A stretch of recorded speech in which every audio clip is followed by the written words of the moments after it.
Proklamasi.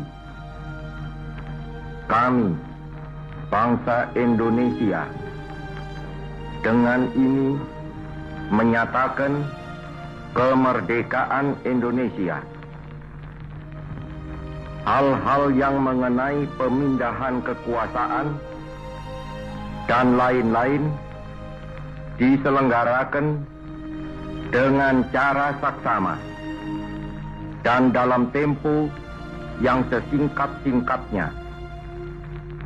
Jakarta, 17 Agustus 1945, atas nama bangsa Indonesia, Soekarno Hatta.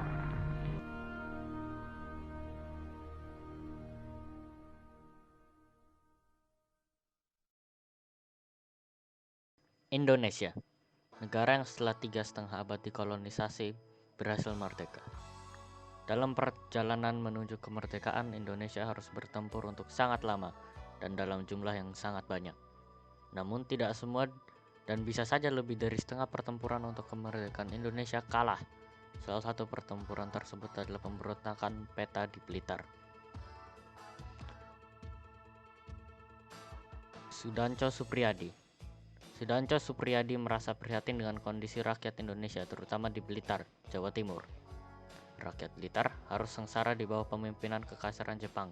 Kesengsaraan ini bisa dilihat dari beberapa kebijakan Jepang seperti Romusha, pengambilan sebagian besar hasil panen, dan diskriminasi terhadap rakyat Indonesia.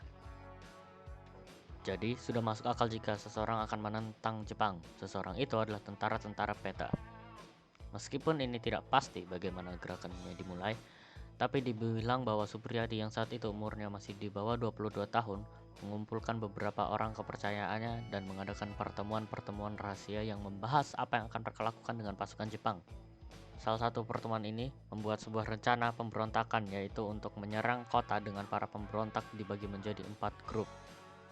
Di hari melakukan penyerangan, mereka menyerang 2 gedung yang biasanya berisi tentara Jepang dengan maksud membunuh semua orang Jepang yang mereka temui. Namun ada 2 masalah utama dari rencana ini. Pertama, pasukan Jepang tidak cuma berisi orang-orang Jepang, juga ada orang Indonesia di dalam pasukan ini untuk menakuti pemberontak untuk menyerang. Rencana ini lumayan sukses karena beberapa pasukan PETA tidak mau membunuh orang Indonesia lain yang dipaksa untuk masuk pasukan Jepang. Kedua, tentara Jepang berhasil memisahkan komunikasi antara pasukan di Blitar dengan pasukan di tempat-tempat lain, bahkan jika tempat itu juga ada di Provinsi Jawa Timur. Dengan komunikasi mereka dipotong, berita tentang pemberontakan di Blitar ini telah datang ke pemberontak-pemberontak di tempat lain untuk datang membantu. Dan akhirnya pasukan Jepang berhasil memadamkan pemberontakan ini. Beberapa pemberontak ini kembali lagi ke Blitar atau menyerah ke pasukan Jepang. Beberapa dari mereka berhasil membunuh beberapa pasukan Jepang, namun sayangnya mereka semua sudah mati ditembak balik oleh pasukan Jepang. Meskipun pemberontakan ini tidak bisa dibilang berhasil sama sekali, pemberontakan ini berhasil memberikan pengaruh besar untuk Jepang dan Indonesia. Pemberontakan ini berhasil memberi rasa gugup bagi pasukan Jepang dengan situasi yang memanas di Pulau Jawa, dan juga memberikan semangat bagi rakyat Indonesia untuk memberontak di berbagai daerah.